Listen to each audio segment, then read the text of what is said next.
오늘 주시는 말씀은 요한복음 1장 9절에서 18절까지입니다. 신약성경 142페이지에 기록이 되어 있습니다. 자, 이제 차리셨으니까 저하고 한 절씩 나누어서 읽도록 하십니다.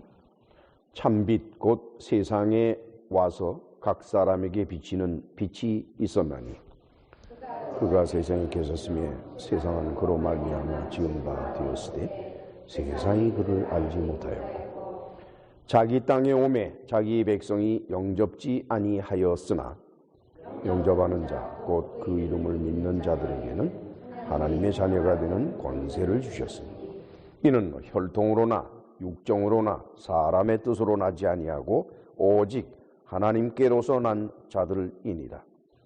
말씀이 육신이 되어 우리 가운데 거하심에 우리가 그 영광을 보니 아버지의 독생자의 영광이요 은혜와 진리가 충만하더라.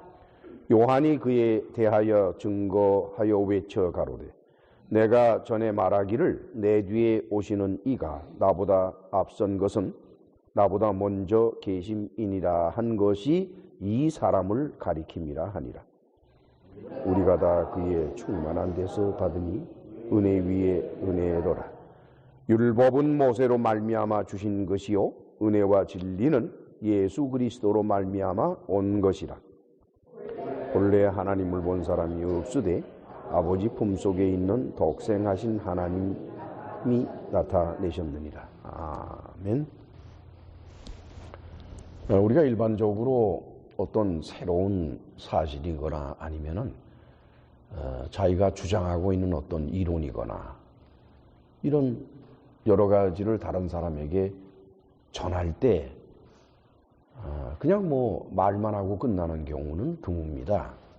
거의 대부분이 다 내가 하는 말을 저 사람이 이해하고 그리고 받아들였으면 하는 소망이 있어요. 들으면 듣고 말면 말어 이럴 사람이라면 아예 말도 안 하죠. 그렇죠? 복음서는 어떨까? 예수 그리스도의 복음은 어떻게 전해질까? 저도 평신도 시절에 노방전도를 하는 사람이고 참 열심히 전했던 사람입니다. 다만 한 사람이라도 더 복음을 알아듣게 하려고 얼마나 애를 썼는지. 어떤 때는 뭐 날밤 새는 줄 모르고 또 말하고 또 얘기하고 받아들이지 않는 것 같으면 다시 또 설명을 하고 참 어지간히 노력을 많이 했었습니다. 그런데 어젯밤에 말씀을 준비하면서 뒤돌아보니까 참으로 헛되고 헛되다는 생각이 들어요. 그렇게 많이 노방전도를 하고 그렇게 많은 사람에게 예수 그리스도가 하나님의 아들이라고 설명을 하면서 그렇게 열심히 전했지만 과연 그들이 그걸 받아들였었나? 복음이라는 게 그렇게 통사정을 하고 설명을 하고 그렇게 해서 받아들여지는 것일까? 아니었던 것 같아요. 그저 복음을 전한다고 저 혼자서 애쓰고 수고하고 안타까워하고 했던 것이지 상대편은 뭐 별로 관심이 없었던 것이 아니었는가 하는 생각이 듭니다. 교회에서는 흔히들 사람을 교회로 데리고 오면은 그러면 전도되었다라고 생각들을 합니다. 아닙니다. 사람이 교회에 오는 게 전도되는 것이 아니라 그가 진실로 예수 그리스도의 사람이 되는 것이 그게 전도예요. 근데 흔히들 전도까지는 기다리지도 않고 그 전전 단계인 사람을 교회로 데리고 오면은 다 된 것처럼 말해버리니까 결국은 수없이 많은 교회에서 수없이 많은 세월 동안 수없이 많은 사람들이 복음을 전하지도 못한 상태에서 전도했다라고 생각하기를 얼마나 많이 했을까요? 저는 요한복음을 강의해 나가면서 많이 놀래요. 분명히 요한복음이 전에도 말씀드린 것처럼 알렉산드리아에 있는 유대인으로서 지식인들에게 전해진 것이라 그러면은 유대인 지식인들이 갖고 있는 어떤 벽이 하나 있을 거예요. 대부분의 공부를 많이 한 사람들이나 또는 어떤 학파를 이렇게 구성하는 사람들, 그런 사람들의 경우에는 선입관이라는 게 반드시 있어요. 내가 이러이러한 생각을 가지고 있다는 고정관념을 가지고 있기 마련입니다. 처음부터 고정관념이 없는 사람 같은 경우에는 어떤 사실을 전하는데 좀 덜 힘들어요. 그런데 고정관념이 있는 사람은요, 딱 듣다가 상대편이 말하는 걸 들어보다가 자기의 고정관념과 거침이 되면 아예 들을 생각을 안 해요. 접어버립니다. 그래서 많은 경우에 이 고정관념을 가지고 있는 사람에게는 먼저 그 고정관념에 조금이라도 틈새를 내려고 그렇게 애들을 씁니다. 그런데 저는 복음서를 읽어보고 특별히 예수께서 말씀하시는 것을 연구하다 보면은요, 이런 느낌을 받을 때가 많아요. 듣겠으면 듣고 말겠으면 말어. 당신이 예수 믿고 복받고 우쪽으로 하는 거 나 관심이 없어. 믿겠으면 믿고 말갔으면 말어. 이것이 복음서 전체를 흘러가는 분위기입니다. 오늘 요한복음도 예외가 없어요. 여러분, 유대인으로서 지식인으로서 가장 거침이 되는 게 뭘까요? 하나님에 대한 겁니다. 어찌하여 대제사장이 예수님을 범죄한 분으로 몰아세워서 죽일 수가 있었겠어요? 한 가지 이유 때문이에요. 하나님의 아들이라고 했기 때문이에요. 사람이면서 자칭 하나님이라고 그러는구나. 유다 나라에서의 지식인들, 특별히 종교심이 강한 사람들에게 있어서는 사람이 하나님 행세를 하는 것은 이건 큰 문제입니다. 그리고 스스로를 하나님의 아들이라고 부르는 것도 이거는 큰 죄에 들어가요. 그건 뭐 돌에 쳐서 죽여 마땅한 죄이올시다. 그런 고정관념을 가지고 있는 사람들에게 지금 사도 요한은요, 요한복음을 시작하면서 계속 예수 그리스도가 하나님이다라는 것을 직접적으로 간접적으로 말을 하고 있어요. 시작부터. 그 얘기는 뭘 말합니까? 그 고정관념이 강한 사람은 이거 읽기도 전에 집어던질 겁니다. 이런 무례한 사람이 있나? 근데 최소한도 이 앞에 전개되어 있는 이 내용을 뭐 끄덕거리고 동의까지는 하지 않더라도 마음의 거침이 좀 적은 상태에서 뭐 그럴 수도 있지 하는 정도의 사람이라 그러면 요한복음을 나머지 끝까지 읽을 수가 있을 게입니다. 저는 요한복음을 서두로부터 시작해서 강해해 나가면서 느낀 것은 사도 요한은 요한복음을 읽어달라고 간청하는 게 아니로구나. 오늘의 말씀 가운데에서 그 내용은 더욱 두드러지게 나타납니다. 자, 이제 요한복음 1장 9절을 같이 읽으실까요? 참빛 곧 세상에 와서 각 사람에게 비치는 빛이 있었다. 빛도 보통 빛이 아니라 참빛이라는 거예요. En to phos, to alethenon. alethenos 그러면 이제 true, genuine에서 형용사입니다. 그러니까 빛은 빛인데 진실된 빛이에요. 그리고 genuine하다 이게. 그 빛은 다른 것이 섞인 것이 아니라는 겁니다. 빛이라고 하는 것은 창조부터 시작이 됐습니다. 창세기 1장에를 보면은 하나님께서 창조하실 때 제일 먼저 만드신 것이 빛입니다. 그런데 그 빛은 물질이에요.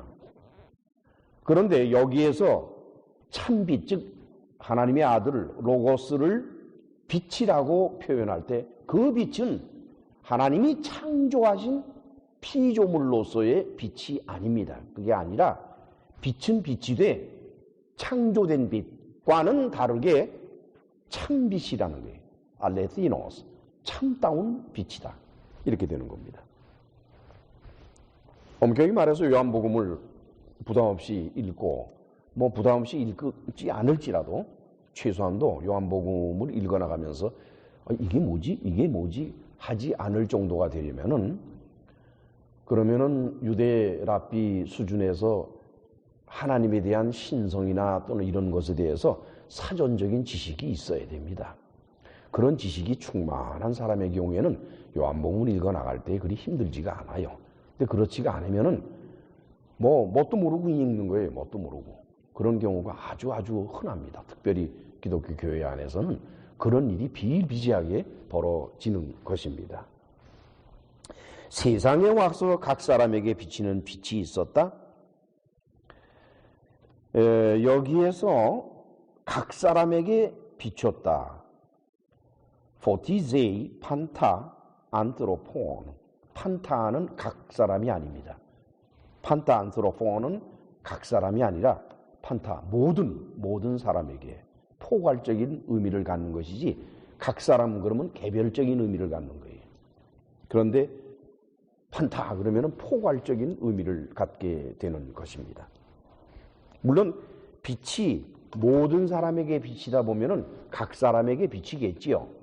그러나 의도가, 빛을 비치는 분의 의도가 개개인에 있는 것이 아니라 포괄적인 것에 있다라고 하는 것은, 지금 요한이 하나님의 구원의 역사에 관해서 하나님의 구원 계획과 그다음에 구원의 대상과 그 범위에 대해서 대단히 포괄적으로 지금 말하고 있다는 거예요.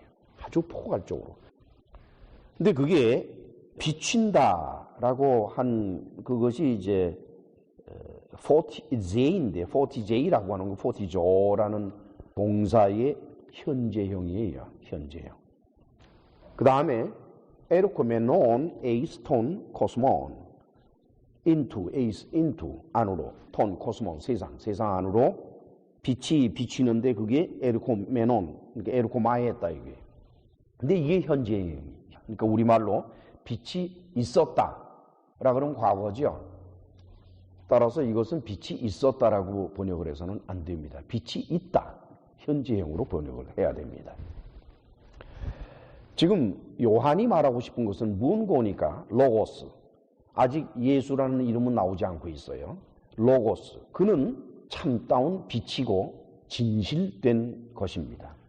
그런데 그 빛은 모든 인간들에게 골고루 비추어집니다. 차별 없이 골고루 비추어집니다. 그리고 그 빛은 세상 안으로 들어옵니다. 여기서 코스모스, 세상이라고 말하는 것은 질서의 세계, 곧 하나님께서 창조하신 질서의 세계를 말하는 것이옵니다. 하나님께서 세상을 창조하시고 난 이후에 물질로 이루어진 빛, 그 빛이 항상 있었죠. 물론 태양에 의해서 생겨진 빛은 지구가 자전을 하니까, 돌아가니까 지구와 태양이 마주보는 그곳에는 빛이 있지만은 돌아서서 지구의 그 뒷면, 태양으로부터의 반대편, 그쪽은 어두움이 있을 뿐입니다. 즉 물질 그 빛은 있다가 없다가 그렇게 되지요. 그런데 진실된 빛, 곧 로고스, 하나님, 그는 창조 이후부터 오늘날까지, 그리고 종말 때까지 당신이 창조한 모든 피조물에 언제나 골고루 비치고 있다라고 하는 것이에요. 이 사실은 우리로서는 아주 도전적이고 상당히 놀라운 사실입니다. 하나님께서는 모든 피조물을 늘 당신의 빛으로 비추고 있어요. 그리고 그 빛 앞으로 나오기를 바라고 그 빛 안에서 사시기를 바랍니다. 그래서 모든 피조물들, 동물이라든가 식물이라든가 그런 모든 것들은 언제나 하나님의 참된 빛 앞에 있습니다. 그들은 그 빛을 피하지를 않아요. 그런데 피조물 중에서, 하나님께서 창조하신 그 피조물들 중에서 세상빛, 다시 말하면 창조된 물질로서의 빛은 누구나 다 좋아해요. 그런데 하나님의 참빛, 그거를 좋아하는 사람이 있고요, 싫어하는 사람들이 있어요. 그게 문제예요. 하나님께서 미워서 빛을 안 주시는 것이 아니라 하나님은 누구에게나 다 빛을 주시지만 개 중에는 그 빛이 싫어서 숨어버리는 자들이 세상에는 부지기수로 많다라고 하는 것이옵시다. 진실된 빛, 그것은 창조된 세상을 언제나 비추고 있다라는 것이 바로 사도 요한의 증거입시다. 이 점에 대해서는 그 유대인들 지식인들도 이걸 읽으면서 그거는 그렇게 거부할 것은 없다고 봐요. 그런데 문제는 어디에 있는 거니까 그가 세상에 계셨다 그랬어요.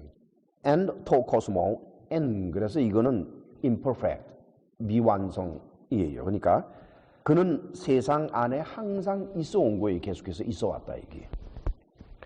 그리고 세상은 그로 말미암아 지은 바 되었다라고 그랬는데 그 the auto, 그를 통해서 세상이 창조되었는데 이 세상은 뭘 말하는 거니? 피조물을 말하는 겁니다. 하나님께서 창조하신 하나님의 질서 가운데서 있는 그 피조물들, 그거를 여기서는 코스모스라고 표현을 했으니까 이 세상이란 단어가 우리 한국에서 갖는 의미가 여러 가지가 있기 때문에 그런 세상이란 단어 하나만 가지고서 이 코스모스는 표현되는 성격이 아닙니다. 차라리 피조물이라고 하는 게 낫습니다.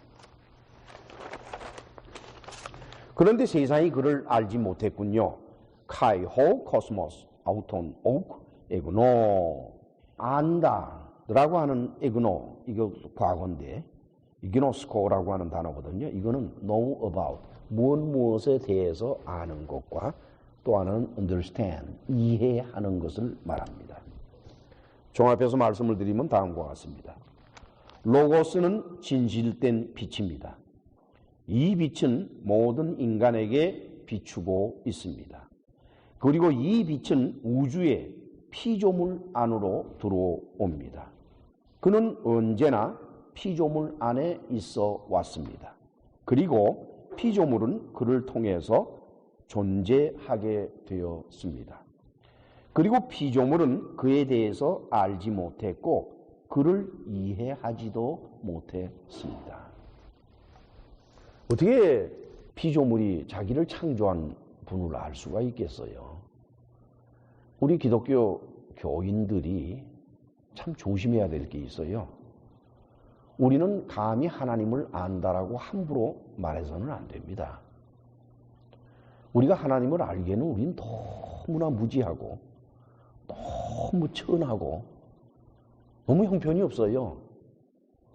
여러분, 깨끗한 것을 보려 하면은 눈에 뭘 뒤집어 쓰면 안 돼요. 그러면 깨끗한 게 안 보여요.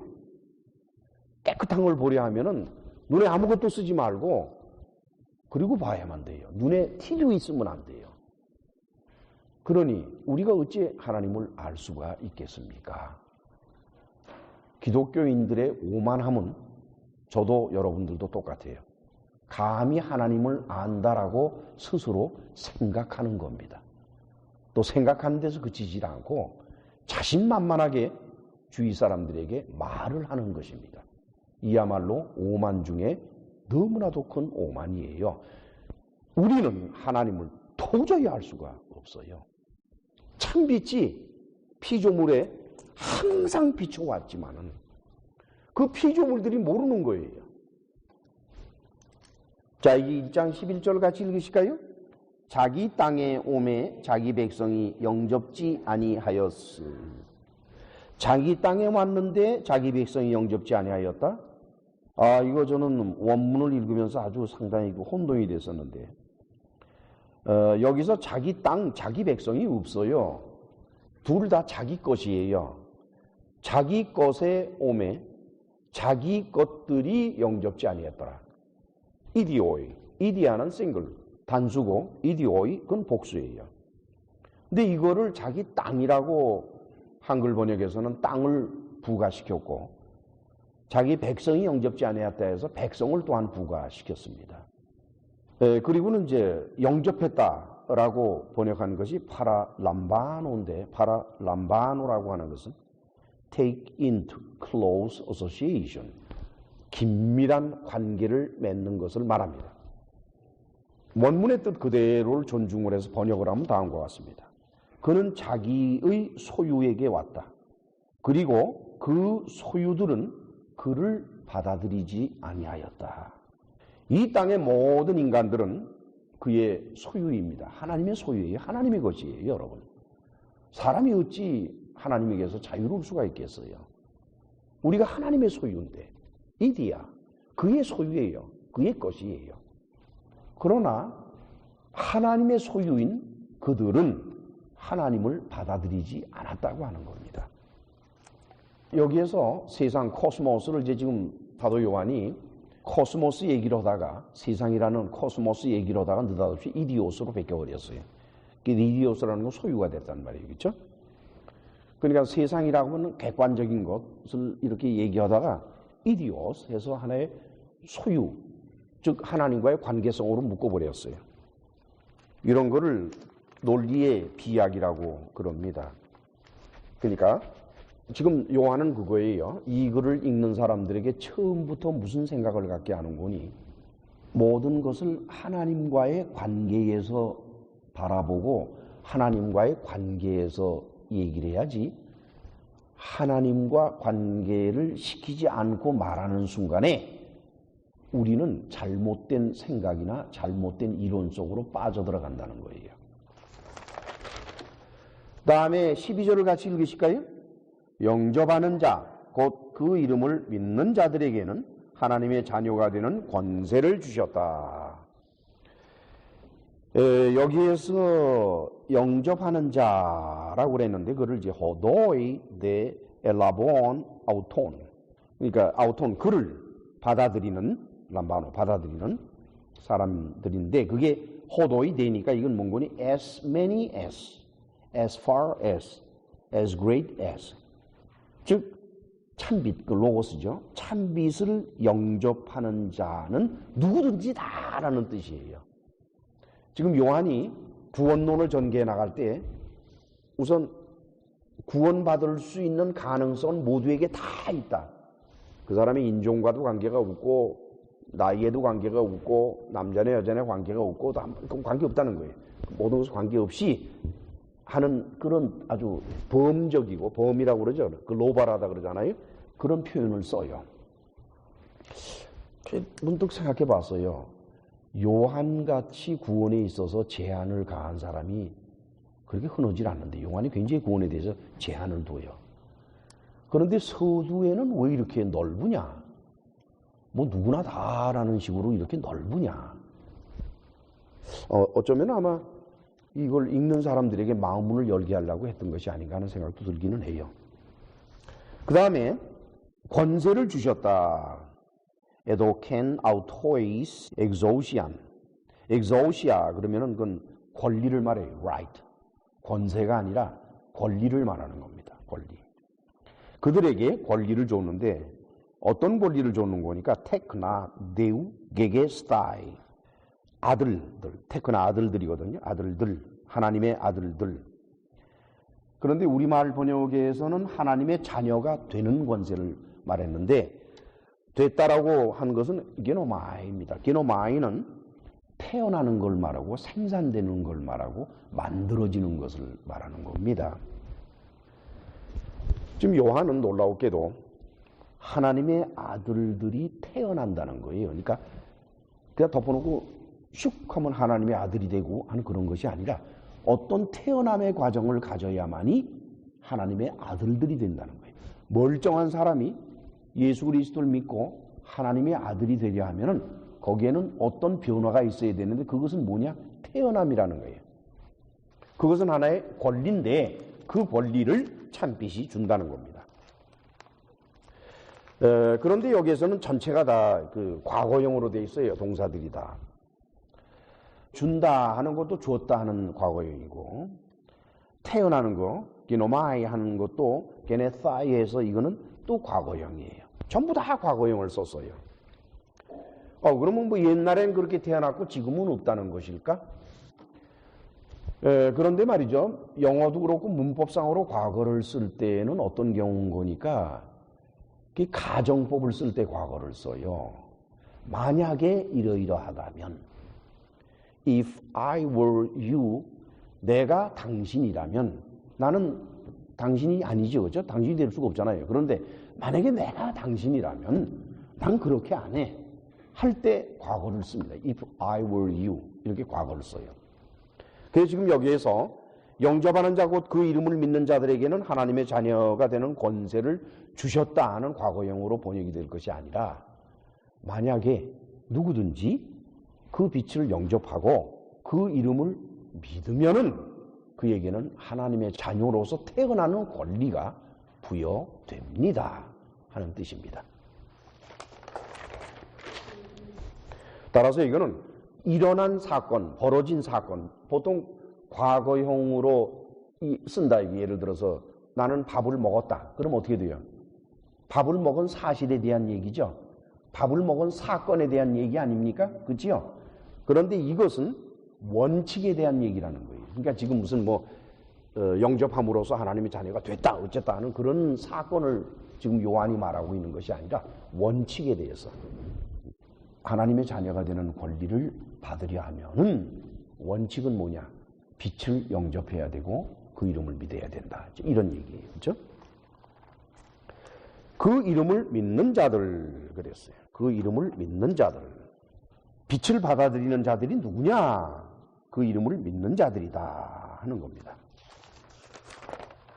이제 비로소 요한은 믿음을 쳐듭니다. 말씀을 받아들이려면, 로고스를 받아들이려면 어떻게 해야 되느냐?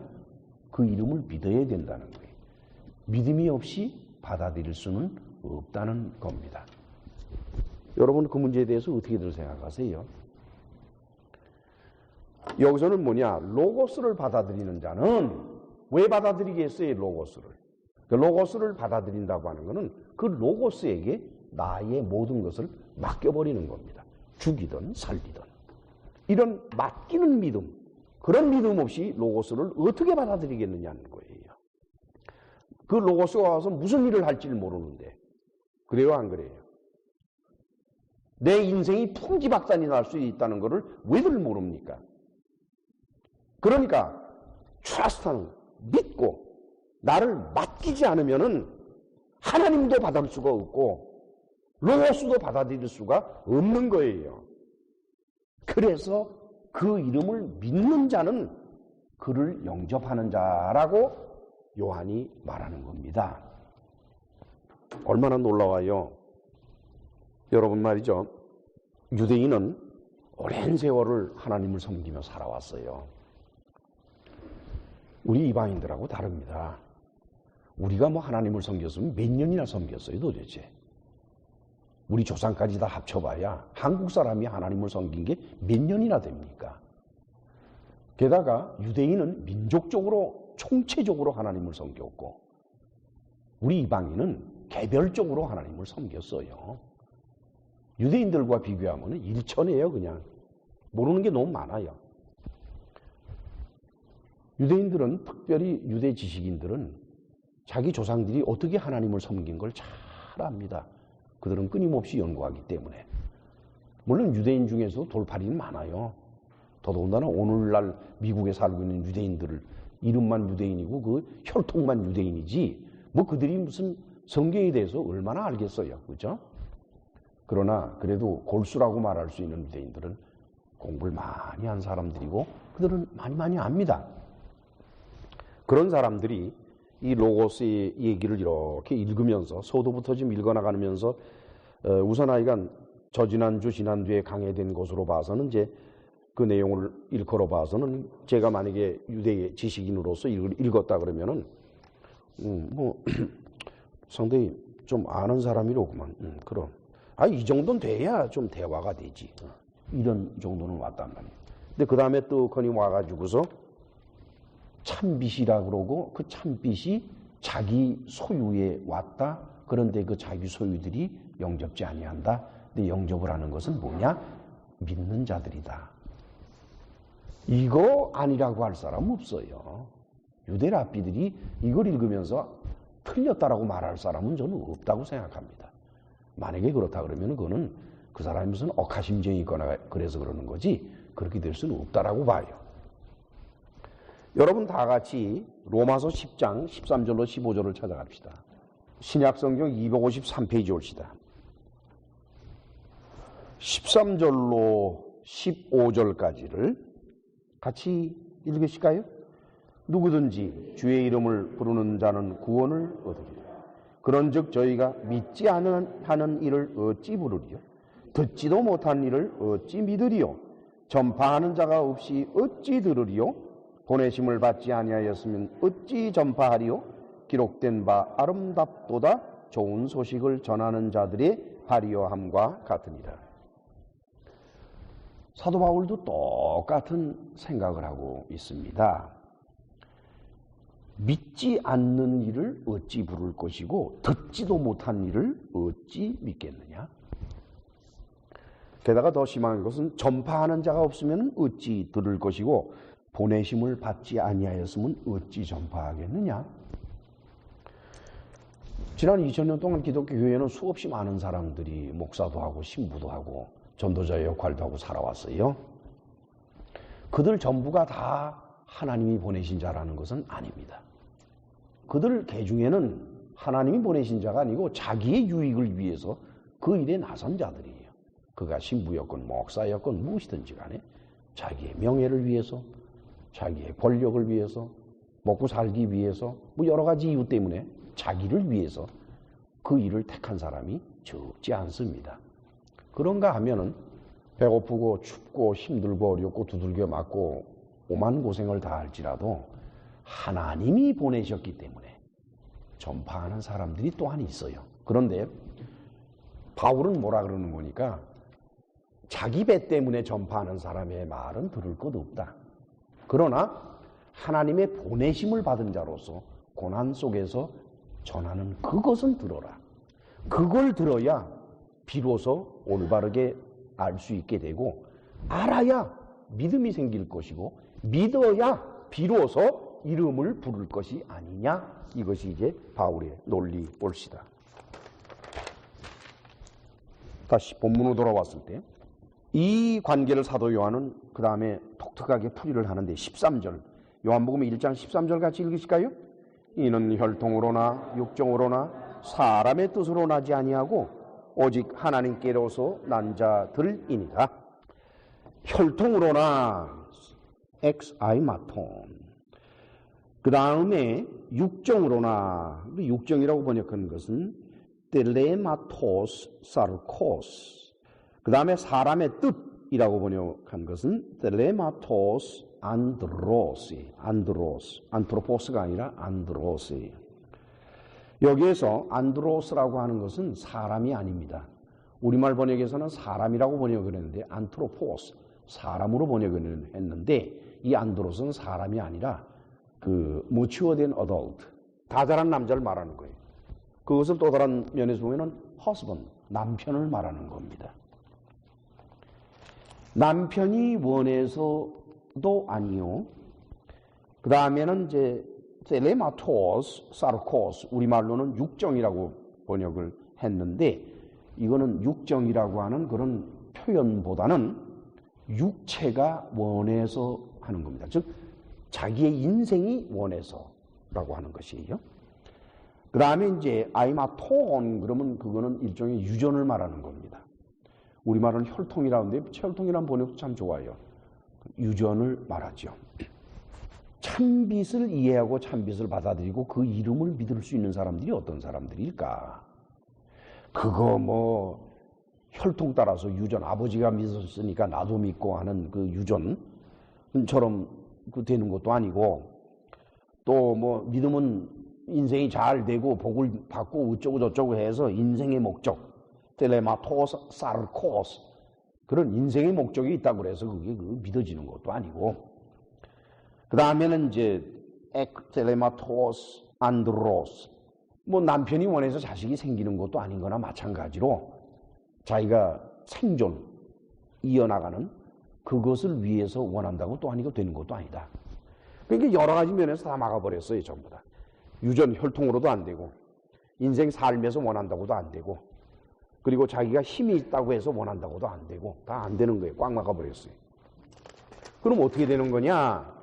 오직 하나님께로서 난 자만이 이렇게 되는 것이라는 거예요. Ek Deu 에게네 테산, 에게네 테산 그러면은 게나오의 과거 3인칭 복수입니다. 게나오는 여기 우리말 번역에서 하나님께로서 낫다, 난자 이렇게 했는데 보다도 정확하게 번역한다면 태어난 자, 태어난 자를 말하는 것입니다. 지금 요한은 사람이 믿음을 갖게 되고 하나님의 자녀가 되는 그런 과정에는 반드시 태어남이라고 하는 과정이 있어야 한다는 거예요. 그것은 나중에 예수께서 요한복음 3장에서 니고데모에게 말씀하실 때 보다 더 자세하게 나오지만은 사도 요한의 그 생각은 자기 선생님이고 주님이신 예수님의 생각에서 절대로 벗어나지를 않고 있다는 것을 우리는 쉽게 알 수가 있습니다. 지금 요한은 이 글을 읽는 유대인들에게 뭘 지금 말하고 싶은 줄 알아요? 저는 아마 그 유대인들이 그거 읽으면서 이 대목에 와서 굉장히 뜨끔했을 것 같아요, 마음이. 유대인이라는 이유 때문에, 곧 아브라함의 자손이라는 이유 때문에 모두 구원을 받는 것은 아니올시다. 천국 가는 거하고 아브라함의 자손 육체적으로 그렇게 되는 게 아닙니다. 이건 뭐 그야말로 글쎄요, 그 유대교에는 천국 지옥 사상이 사실은 없어요. 여기에는 복음서에서부터 예수께서 그 천국 지옥에 관한 말씀을 시작하셨기 때문에 천국이나 지옥이나 이 개념은 어쩌면 우리 기독교인의 것인지도 모릅니다. 유대인들에게는 사실상 유대교에는 천국이니 지옥이 하는 개념이 없었어요. 그런 그들에게 구원에 관한 말을 하고 한다라고 하는 것은 이게 보통 심각한 문제가 아니에요. 그 얘기한다고 그들이 알아듣겠습니까? 아니에요. 쉽게 받아들이지 않아요. 그러니까 먼저 이제 당신이 아브라함의 자손이란 사실을 잊으시오. 만약에 당신이 아브라함의 자손이란 사실에 집착해 있고 유대인이라는 그 사실에 집착해 있다 그러면은 예수 그리스도의 복음은 절대로 받아들일 수가 없을 겁니다. 이제 그걸 얘기해 줘야 되지 않겠냐 하는 거예요. 즉 자식이 부모의 믿음을 이어받을 수는 없습니다. 흔히 기독교 교회 안에서는 이제 모태신앙이라는 말을 많이 합니다. 요한의 말에 의하면 모태신앙은 존재하는 것이 아닙니다. 믿음이라고 하는 것은 부모가 물려주는 것도 아니고 더더군다나 모태신앙이라고 하는 것은 태어날 때 믿는 어머니에게서 태어났다 하는 뜻이 모태신앙인데 태어남이라고 하는 그거 자체가 믿음을 물려주는 아닙니다. 그래서 엑스 아히마톤이라고 요한이 말하는 거예요. 피, 혈통, 유전 없다 이게. 믿음에는 그런 게 없다 이겁니다. 믿음은 오직 하나님께로서 난 자들만 그렇게 되는 겁니다.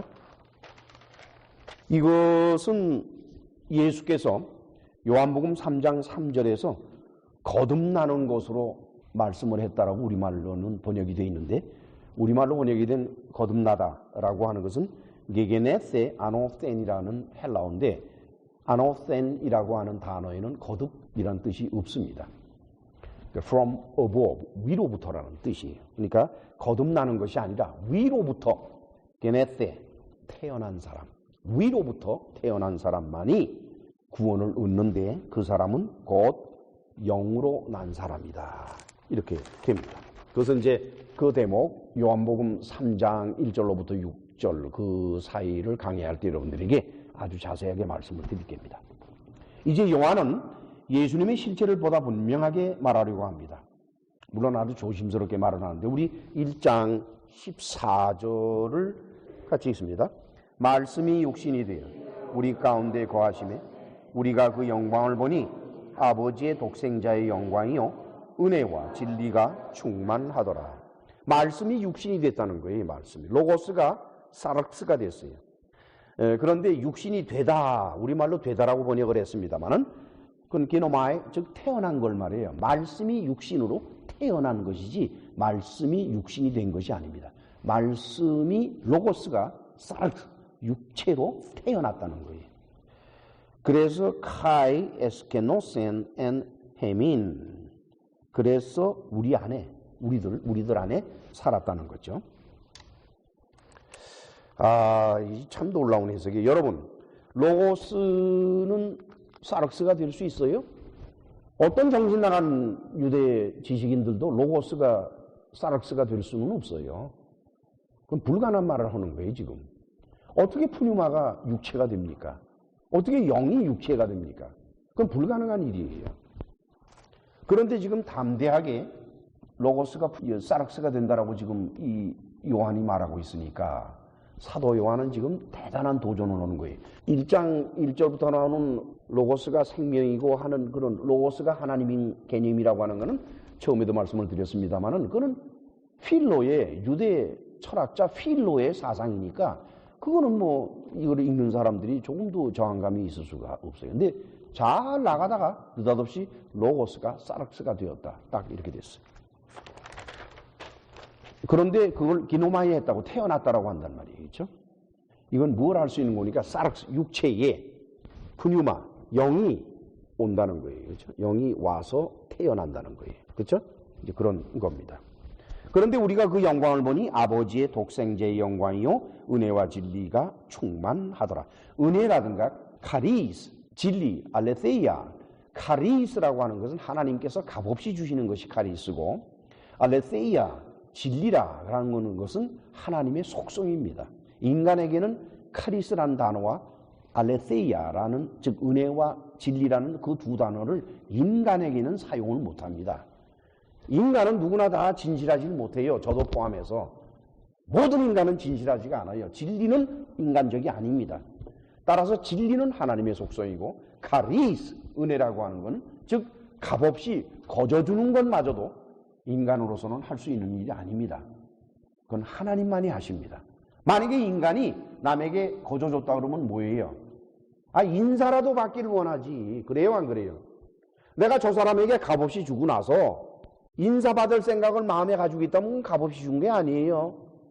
인사라는 대가를 가지고 준 거지. 따라서 은혜, 진리, 사람에게 적용되는 단어가 아니옵시다. 지금 담대하게 지금 요한은 그쪽으로 나가고 있어요. 그러면 이제 놀라운 말씀이 나오는데, 말씀이 육신이 되어 우리 가운데 거하시면 우리가 그 영광을 보니 아버지의 독생자의 영광이라고 그랬거든요. 저는 이것 때문에 아주 참 고생을 많이 했어요. 여러 시간 원어성서를 들여다보고 사전을 통해서 살펴보고 했는데, 우리말로 독생자라 그러면 그러면은 혼자라는 뜻이에요. 외롭다는 뜻도 되죠, 독에는. 그렇죠? 그다음에 생은 태어난다는 뜻이고, 자는 아들 자자 아닙니까? 그럼 독생자라 그러면 외아들이란 뜻이에요. 또는 스스로 태어났다는 뜻도 됩니다. 독생이라는 데. 그러니까 한자인데, 근데 그 독생자라고 번역한 헬라어 단어가 뭔 거니까 모노게이노스예요. 즉 모노게노스. 그건 뭘 말하는 거니? To being the only one of its kind within a specific relationship. 어떤 특별한 관계상으로 봤을 때 성격상 또는 본질상 그것과 같은 것으로서 오직 하나밖에 없는 것을 말하는 거예요. 근데 그것이 왜 갑자기 독생자가 됐는지를 모르겠습니다. 왜 선이 됐는지를 모르겠어요. 거기에는 the only one of his kind이에요. 하나님이면은 하나님의 부류와 똑같은 걸 말하는 것이지, 여기에서는 지금 아들이라는 뜻은 전혀 없습니다. 모노게이네스에는 아들이라는 뜻은 없습니다. 그런데도 불구하고 영어 번역을 보니까 son이라고 번역을 했고, 우리말 번역에서는 독생자로 번역을 했습니다. 여기서 사도 요한은 로고스가 사르스가 돼서 우리 인간 세상에 살았는데, 그는 아버지와 같은 존재라는 거예요. 아버지와 분리될 수 없는 존재인데, 온 역사상 온 우주에 오직 한 분밖에 없는 분이라는 거예요. 하나밖에 없는 분. 즉 그분 말고는 어느 누구도 아버지와 본질이 같은 분은 없다. 이런 얘기입니다. 따라서 저는 이걸 독생자로 번역한 데 대해서는 좀 유감이 있습니다. 아들이라고 번역한 데에서도 유감이 있어요. 여러분, 아들이 아버지하고 똑같아요? 손 들어봐요. 아버지가 아들하고 똑같은가? 좀 닮은 데는 있지. 눈도 닮든지 귀도 닮든지 목소리도 닮든지 뭐 좀 닮은 거는 있겠지요. 그러나 exactly same 합니까? 아들이란 단어가 갖는 위험성은 거기에 있어요. 아들이 아버지를 닮는 것은 사실이지만 exactly same 하지는 않다는데 이 번역하는 사람들이 그걸 놓친 겁니다. 따라서 이것은 원문의 뜻 그대로 했었어야만 됩니다. 아버지와 본질이 같은 분으로서 유일한 분, 좀 풀어 쓰더라도. 늘 말씀을 드립니다마는 헬라어 단어가 영어로서 1대1로 번역되는 단어가 없고 더더군다나 우리 한글, 한자 거기에는 1대1로 번역될 수가 없기 때문에 필요하다 그러면 풀어서라도 했어야 될 것으로 봅니다. 사도 요한은 예수께서 하나님의 아들이시라는 말을 하기 전에 먼저 예수께서는 그 본질이 하나님과 동일한 분인데 역사상 그분밖에 없다 이게. 그 외에는 아무도 없다 이게. 그걸 먼저 강조를 합니다. 여러분, 우리 다 같이 빌립보서 2장 5절로 7절을 찾아가요. 319페이지. 이러한 사상은 사도 바울에게도 똑같이 나타납니다. 5절로 7절을 같이 읽으실까요? 너희 안에 이 마음을 품으라. 곧 그리스도 예수의 마음이니 그는 근본 하나님의 본체시나 하나님과 동등됨을 취할 것으로 여기지 아니하시고 오히려 자기를 비워 종의 형체를 가져 사람들과 같이 되었다. 바울도 그러죠? 본질상 하나님과 똑같은 거예요. 그죠? 그 얘기를 강조하는 것입니다. 지금 사도 요한이 말씀이 육신이 됐다라고 표현을 하는 이유가 있습니다. 여러분. 사람이 무언가 상대편이 전혀 알지 못하는 표현을 하려고 하면은 어떤 의도가 있어야 돼요. 어떤 뚜렷한 의도 없이 문자 쓰는 사람들을 뭐라 그래요? 유식한 척 한다 그러잖아요. 괜히 쓸데없이 쉬운 말로도 다 설명이 되는데 뭐 영어 단어 하나 툭 던지고 한문 툭 던지고 뭐 이러는 사람들이 있지요. 그 자기가 유식한 척 하는 거예요. 그거는 여기에 해당되는 게 아니에요. 지금 요한은 유식한 척 하려고 이 말을 하는 게 아닙니다.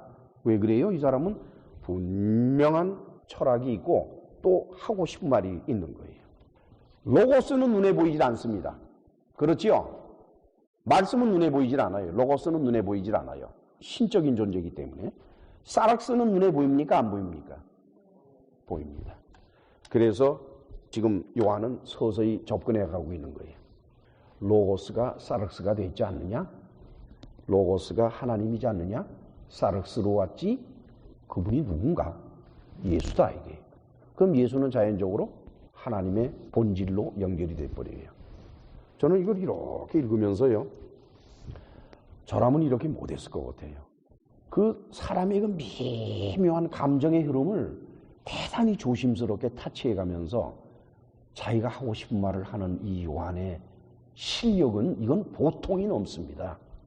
어찌 사도 요한을 무식한 어부라고 말할 수가 있겠습니까? 아는 지식이 많다고 해서 그 사람이 유식한 거로 끝나는 게 아니에요. 그걸 어떻게 전달을 하냐는 것은 사실은 알고 있는 지식보다도 더 중요한 것은 전달하는 방법이에요. 놀라운 일입니다. 1장 18절에 뭐라고 그랬습니까? 같이 읽어요. 18절. 본래 하나님을 본 사람이 없으되 아버지 품속에 있는 독생하신 하나님이 나타내셨느니라. 아버지 품속에는 독생하신 하나님이 나타내셨다. 이것도 물론 마찬가지로 독생이라는 단어가 번역상에 잘못된 것입니다만은, 자, 이 본문을 풀어서 설명하면 다음과 같습니다. 아버지의 가슴 속에 하나님과 같은 오직 하나뿐인 분이 있었습니다. 그는 하나님을 보다 자세하게 나타내신 분입니다.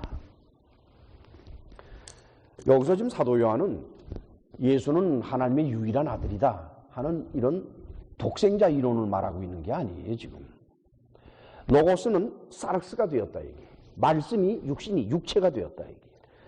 근데 그 로고스, 육체가 된 로고스는 이 세상에 나타나신 분으로서는 전무후무하게 유일하게 아버지와 같은 본질인 분이다. 즉 하나님이시라는 거죠. 그리고 그분은 우리와 함께 이 세상에 살면서 하나님 아버지를 아주 많이 그리고 자세하게 당신 자신을 통해서 보여준 분이라는 거예요. 익스포즈한 분이라는 거예요. 아시겠죠? 이것은 나중에 예수께서도 빌립한테 그런 말씀을 하십니다. 아니 네가 나하고 그렇게 오랫동안 같이 있었는데 아버지를 보여달라 그러느냐? 나를 본 자는 아버지를 보았느니라. 그렇지요? 저는 요한이요, 물론 다른 제자들도 다 마찬가지로 성실하게 예수님의 자기 선생님이죠. 예수님의 그 사상이나 그 생각, 사고방식까지도 이분 그렇게 따라가고 있는 것은 사실입니다만은 저는 요한을 예수께서 아주 사랑하셨고, 오죽해야 요한이 그래요. 사랑하시는 제자 이렇게 말할 정도로 참으로 사랑을 많이 받았고, 예수께서는 요한을 가장 오래 살도록 해주셨습니다. 그 왜 그랬나? 이 생각하는 것도 표현하는 것도 어쩌면 그런지 참 감탄이 납니다. 감탄이 나요. 저 같은 경우를 보세요. 저도 기독교 목사로서 공부 열심히 하고 말씀을 전하는 사람 중에 하나지만 저는 이 요한을 이렇게 보면서 부끄러움을 많이 느꼈어요. 나라면은 과연 요한처럼 이렇게 척두철미하게 예수님의 부인같이 말을 했을까? 아니에요. 참 요한은 존경스러운 그런 사람이에요. 그 다음에 1장 15절을 같이 읽으실까요? 요한이 그에 대하여 증거하여 외쳐 가로되 내가 전에 말하기를 내 뒤에 오시는 이가 나보다 없은 것은 나보다 먼저 계심이니라 한 것이 이 사람을 가리킴이라. 여전히 사도 요한은요, 자기가 뭘 말하든지 지금 세례 요한의 테스티모니, 법적인 증언을 계속 사용하고 있어요. 세례 요한이 뭐라 그랬습니까?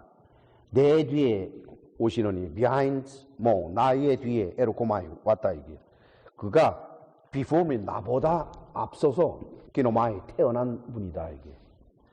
그런데 그분은 또 특히 뭔 거니까 순서적으로 봤을 때 being first이에요. 최초의 것이다 이렇게 말합니다. 이걸 제대로 번역을 해드리면 다음과 같습니다.